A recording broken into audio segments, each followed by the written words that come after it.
മണ്ണുകൊണ്ടുണ്ടാക്കിയതാണെങ്കിലും നമ്മൾ മണ്ണല്ല. ഇതിനെന്നല്ല പറയുന്നത്, ജീവനുള്ള ദേഹിയായി തീർന്നത്. ഇബ്രാഹിം ഭാഷയിൽ നെഫേഷ് എന്ന് പറയും. അതായത് നമുക്ക് പെട്ടെന്ന് നമ്മുടെ ഈ പ്രദേശത്തോളം പെട്ടെന്ന് മനസ്സിലാക്കുന്ന ഒരു കാര്യം പറയും. നമ്മൾ ഈ കുഞ്ഞിനോട് സംസാരിക്കുന്നു, എനിക്ക് സംസാരിക്കാനുള്ള ശേഷി പോകാം, എനിക്ക് ക്യാൻസർ ബാധിച്ചെന്റെ ശരീരം നഷ്ടപ്പെടാം, എന്റെ സമ്പത്ത് നഷ്ടപ്പെടാം, സാമൂഹ്യ സ്വാധീനം നഷ്ടപ്പെടാം, എന്റെ ബിസിനസ് നഷ്ടപ്പെടാം. പക്ഷേ ഏതൊരു സാഹചര്യത്തിലും എന്നെ കരുപിടിപ്പിക്കുവാൻ, ശക്തീകരിക്കുവാൻ എന്റെ ഉള്ളിലെ ആധ്യാത്മിക ഘടകത്തിന് സാധിക്കും. ഇപ്പോൾ ഞാൻ അനുഭവിക്കുന്ന ഭൗതികമായ എല്ലാം എനിക്ക് നഷ്ടപ്പെട്ടാലും എന്റെ ഉള്ളിൽ കത്തുന്ന ഒരു ചിരാത് പോലെ ഒരു വെട്ടമായി ദൈവിക സാന്നിധ്യം പറഞ്ഞു നിൽക്കാൻ സാധിക്കും. ഇതാണ് സ്പിരിച്വാലിറ്റിയുടെ ഒരു പ്രത്യേകത.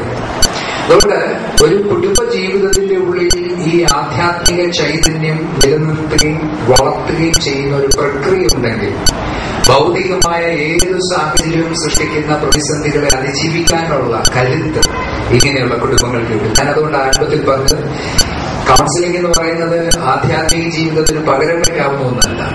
പകരം ആധ്യാത്മിക ജീവിതമാണ് ഒരു കുടുംബ ജീവിതത്തിന്റെ അടിത്തറയായി വരുന്നത്. അതിന്റെ പുറത്താണ് ബാക്കിയെല്ലാം കെട്ടുപടി ചെയ്യേണ്ടത്. ഡേ 1 തൊട്ട് ഇനി നിങ്ങളുടെ മക്കളൊക്കെ വിവാഹം കഴിക്കുമ്പോൾ അവരെ അതിന് പ്രിപ്പയർ ചെയ്യണം.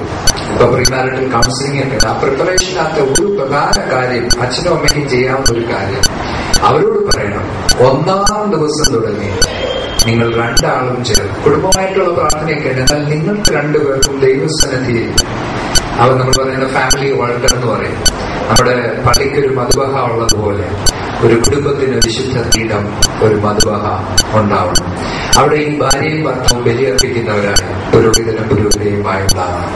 അവരുടെ ബലിയുടെ ശക്തിയിലാണ് ഈ കുടുംബത്തിന്റെ ബാക്കി എല്ലാ ഘടകങ്ങളും നന്നായി തീരുന്നത്. ഓരോ പ്രാർത്ഥനയിലും ഓരോ യാഗത്തിലും ഇത് സംഭവിക്കുകയാണ്. അതുകൊണ്ട് കുഞ്ഞുങ്ങൾക്ക് അത് പറഞ്ഞു കൊടുക്കണം. എന്നിട്ട് എനിക്ക് നിങ്ങളോട് സജസ്റ്റ് ചെയ്യാവുന്ന ഒരു നല്ല ചടങ്ങ്, ഇപ്പൊ കല്യാണങ്ങൾക്കൊക്കെ ഒത്തിരി ചടങ്ങുകൾ കൂടുതലായി വരുന്നുണ്ട്. പണ്ട് തൊട്ട് നമ്മൾ അനുവർത്തിക്കുന്ന ഒരു ചടങ്ങാണ് ചെറുക്കന് ആദ്യത്തെ സ്തോത്രകാഴ്ച ഇടാൻ പെണ്ണിന്റെ വീട്ടുകാരും, പെണ്ണിന് ചെറുക്കന്റെ വീട്ടുകാരും ഈ സ്തോത്രകാഴ്ചയ്ക്കുള്ള പങ്ക് കൊടുക്കും. നിങ്ങൾ അതുപോലെ ഒരു ചടങ്ങ് നിങ്ങളുടെ കുഞ്ഞുങ്ങളുടെ വിവാഹത്തിന് നടപ്പാനാണ്. ഈ പെൺകുട്ടിയുടെ വീട്ടുകാര് ആൺകുട്ടിക്ക് ഒരു നല്ല വേദപുസ്തകം, കോസ്റ്റ്ലി ആയിട്ടുള്ള ഒരു നല്ല അട്രാക്റ്റീവ് ബൈബിൾ സമ്മാനമായി കൊടുക്കണം. ആദ്യത്തെ സമ്മാനം. തിരിച്ച് പെൺകുട്ടിക്ക് അത് ഉപയോഗിച്ചവർ 2 പേരും അവരുടെ ആധ്യാത്മിക ജീവിതം, അവരുടെ ധ്യാന ജീവിതം ആരംഭിക്കാൻ 2 കുടുംബങ്ങളും അവരെ പ്രേരിപ്പിക്കണം. അതൊരു വലിയ ട്രഡീഷനായിട്ട് മാറ്റണം. അപ്പൊ അങ്ങനെ നമ്മൾ അവരോട് പറയുന്ന കുഞ്ഞെ പേര് എല്ലാം പോകും. ഇപ്പൊ സ്ത്രീധനവും പോകും, നിന്റെ തൊഴിലും പോകും, ആരോഗ്യമൊക്കെ പോയേക്കാം. പക്ഷെ ഇത് നിന്നെ നിലനിർത്തും, ഇത് നിങ്ങളെ നിലനിർത്തും എന്ന് പറഞ്ഞു കൊടുക്കാൻ നമുക്ക് കഴിയും. ഈ ആധ്യാത്മിക ചൈതന്യത്തിലാണ് ബാക്കി എല്ലാ പ്രശ്നങ്ങളെയും അവർക്ക് അഭിമുഖീകരിക്കാനുള്ള കരുത്ത് കിട്ടുന്നത്. ഞാൻ പറഞ്ഞു, രാവിലെ ഇറങ്ങി വീട്ടു ജോലി ചെയ്ത് പിന്നെ നാട്ടിലിറങ്ങി സ്കൂളിൽ ജോലിയും ചെയ്ത് പാതിരായി കയറി വരുന്ന ടീച്ചറിന് ഭയങ്കര സ്ട്രെസ്സാണ്. എന്നാൽ ഒരു ആധ്യാത്മിക ചൈതന്യം ഉള്ളിൽ എരിയുന്നുണ്ടെങ്കിൽ കുറെ ഈ സ്ട്രെസ്സിനെ മാനേജ് ചെയ്യാനുള്ള ശക്തി അവർക്ക് കിട്ടും. ഒത്തിരി ടെൻഷനിലൂടെ ആയിരിക്കാം ഹസ്ബൻഡ് പോകുന്നത്, പക്ഷെ ഈ ദൈവികമായ ശക്തി ഉള്ളിലുണ്ടെങ്കിൽ കുറെയൊക്കെ അതിനെ അഭിമുഖീകരിക്കാനുള്ള വലിയൊരു ബലവും നമുക്ക് ലഭിക്കും. അതുകൊണ്ട് വീടുകളിൽ ഈ സ്പിരിച്വൽ ഇന്റിമസി നഷ്ടപ്പെടാൻ പാടില്ല. 3 കാര്യങ്ങളാണ് ഞാൻ പ്രധാനമായിട്ടും നിങ്ങളുടെ ഓർമ്മയിലേക്കും നിങ്ങളുടെ ദൈനംദിന ജീവിതത്തിലെ എക്സസൈസിനുമായിട്ട് പറഞ്ഞത്. അതൊന്ന് ഫിസിക്കൽ ഇന്റിമസി. നിങ്ങൾ ഒരുമിച്ചിരിക്കണം, സംസാരിക്കണം, ഇന്ന് നടന്ന കാര്യങ്ങളൊക്കെ പങ്കുവെക്കണം. ഇതൊരു പരീക്ഷണാടിസ്ഥാനത്തിൽ ചെയ്യാവുന്നത്. ഇന്ന് ഭാര്യയോ ഭർത്താവോ ഒരാളോ മാത്രം വന്നിട്ടുള്ള ആളുകൾ മറ്റേ ആളുകളോട് പോയി ഈ കാര്യങ്ങളൊക്കെ പറയും. എന്നാൽ ഭാര്യയും ഭർത്താവോട് പിള്ളേരില്ലെങ്കിൽ കുഞ്ഞുങ്ങളെ വിളിച്ചിരുത്തി ഈ കാര്യങ്ങൾ പറയും.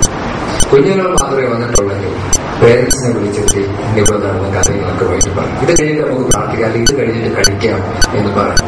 ഒരു 15-20 മിനിറ്റ് നേരം നമുക്ക് കുടുംബമായി അങ്ങനെ അതൊരു ട്രഡീഷനായി നമുക്ക് ആരംഭിക്കാം. അങ്ങനെയാണെങ്കിൽ ഒത്തിരി പ്രയാസങ്ങൾ നമുക്ക് ഒഴിവാകും. മനസ്സിലുള്ളതൊന്നും പറയുമ്പോൾ തന്നെ അതിനൊരു വിടുതലുണ്ട്. എന്നെ ശ്രദ്ധിച്ച് കേട്ടു. ഈ പത്രം വായിച്ചുകൊണ്ട് കേൾക്കരുത്, TV കണ്ടോണ്ട് കേൾക്കരുത്, TV കണ്ടോണ്ട് കഴിക്കുകയും ചെയ്യും. അതൊരു ട്രഡീഷനായിട്ട് വീട്ടിൽ വളർത്തും. ശ്രദ്ധാപൂർവ്വം കേൾക്കുക, പ്രതികരിക്കുക. അതാണ് അവർ പ്രതീക്ഷിക്കുന്നത്. നിങ്ങളെന്താ ചിലരിങ്ങനെ പിടിച്ചു വിളിക്കുക, നിങ്ങളെന്താ കല്ലുപോലെ ഇരിക്കുന്ന ഒരു എന്തെങ്കിലും ഒന്ന് പറയാം, 2 ചീത്തയിലും വിളിക്കുന്നത് പറയാം ഉണ്ടാവില്ല. എല്ലാം ഇങ്ങനെ ശ്രീബുദ്ധന്റെ കൂടാക്കുകയും ഒരക്ഷരം തിരിച്ചു പറയും. അങ്ങനെ ആരും പറയുന്നു. അതുകൊണ്ട് ആ വേദത്തിൽ പറയുന്ന വിഗ്രഹങ്ങളോട് പ്രാർത്ഥിക്കില്ല, ഒന്നും പറയത്തില്ലല്ലോ തിരിച്ച് ജീവനുള്ള ദൈവത്തോട്. അതുകൊണ്ട് വീട്ടിലുള്ള പരസ്പരം ചൈതന്യമുള്ളവരായിരിക്കും. പറഞ്ഞാൽ ഒരു മറുപടി കാണണം. ആ തരത്തിൽ ശ്രദ്ധിച്ച് കേൾക്കുകയും പ്രവർത്തിക്കുകയും ചെയ്യും. രണ്ടാമത് ഞാൻ പറഞ്ഞ ഇമോഷണൽ ഇന്റിമസി അത് വളരെ പ്രധാനപ്പെട്ട കാര്യമാണ്. നമ്മളുടെ ഉള്ളിൽ ഉണ്ടാകുന്ന ഇമോഷൻസിന്റെ എക്സ്പ്രഷനിലാണ് നമ്മൾ ജീവിക്കുന്നത്. ഇപ്പൊ തന്നെ റജി ഇത്രയും കാര്യങ്ങൾ ചെയ്ത് ഞാൻ റജിയെ പ്രത്യേകം അഭിനന്ദിക്കുകയാണ്. ഒത്തിരി കുടുംബങ്ങളിലൊക്കെ പോകാറുണ്ടെങ്കിലും ഒരു റിപ്പോർട്ട് ബുക്ക് നേരത്തെ അച്ചടിച്ച് അയച്ചു തരുന്നതൊക്കെ വളരെ കുറവാണ്. എന്നാൽ എനിക്ക് ഒരാഴ്ച മുമ്പ് അത് അയച്ചു തന്നു. എല്ലാം നന്നായി സംഘടിപ്പിക്കപ്പെട്ടു എന്നുള്ളത് തന്നെ ഒരു വലിയ കാര്യമാണ്. അത് റജിയോട് കമ്മ്യൂണിക്കേറ്റ് ചെയ്യുന്ന റജിക്ക് ഒരു വലിയ സന്തോഷമാണ്. വേറെ അതൊരു മനുഷ്യനൊരു ആവശ്യമാണ്. നിങ്ങളുടെ കുടുംബയോഗമായ റജിയോട് വേർഡ് ഓഫ് താങ്ക്സ്, റജിയുടെ അധ്വാനത്തിന് ഒരു അഭിനന്ദനം കൊടുക്കുന്ന റജിക്ക് ഒരു വലിയ അപ്രിസിയേഷൻ. ഇതിനോടുള്ള അറ്റാച്ച്മെന്റ് വർക്ക് ഇത് പരസ്പരം കൊടുക്കാൻ നമ്മൾ പഠിക്കണം. വീടിന്റെ ഉള്ളിൽ നമ്മൾ വർക്ക് ചെയ്യുന്നതെല്ലാം വൈകാരികമായിട്ടുള്ള നമ്മളതിന് സ്ട്രോക്ക് എന്ന് പറയും. സ്ട്രോക്ക് നന്നായി ചെയ്തു. ചുമ്മാ പറയുന്നതല്ല, ഞാൻ പറഞ്ഞു ചുമ്മാ പറയരുത്. പക്ഷെ നന്നായി എന്ന് തോന്നുമ്പോൾ അത് പറയുവാണെങ്കിൽ അവർക്കൊരു വലിയ ആത്മബലം അതിനകത്തൂടെ വർദ്ധിക്കുന്നു എന്നുള്ളതാണ്. മൂന്നാമത് ഞാൻ പറഞ്ഞത് ഏറ്റവും സുപ്രധാനമായിട്ടുള്ള സ്പിരിച്വൽ ഇന്റിമസി. ഒരു ദിവസം പോലും അത് നഷ്ടപ്പെടാതെ ചെയ്യുന്ന കുടുംബങ്ങൾക്ക് മുമ്പോട്ട് ജീവിക്കാനുള്ള ആർജവമുണ്ട്, ശക്തിയുണ്ട്, ബലമുണ്ട്.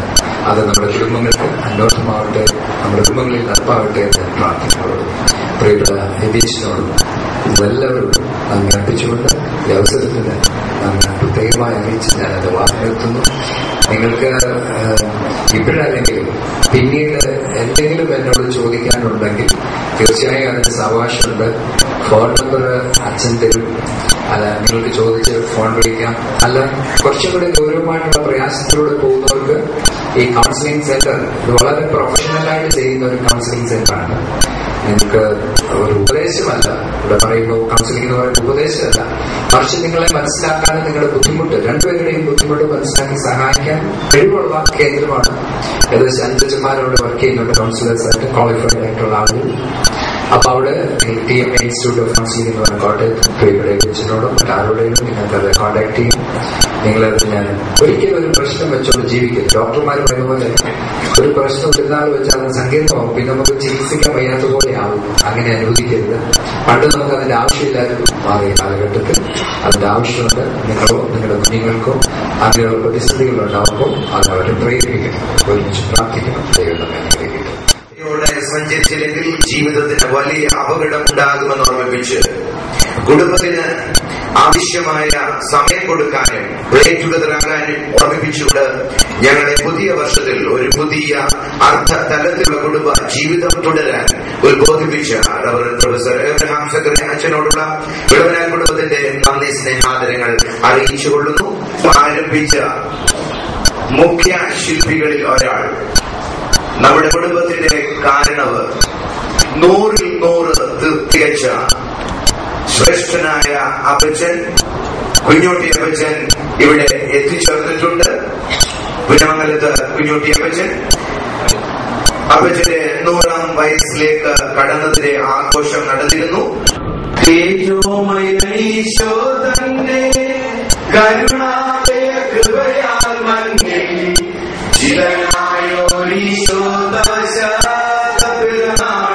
ആശംസകൾ ഓംകാരം പേരിൽ നിറയും നെഞ്ചാകും മണ്ണിൽ മണമുയിൽ ചേർത്ത ഈശോതവ ജന്മം മധുരം. രാജാതിരാജൻ വാഴും കാലം നിയമജ്ഞർക്കെല്ലാം ഉപദേശം നൽകും വേല. ഈശോ ധന്യൻ എള്ളിൻ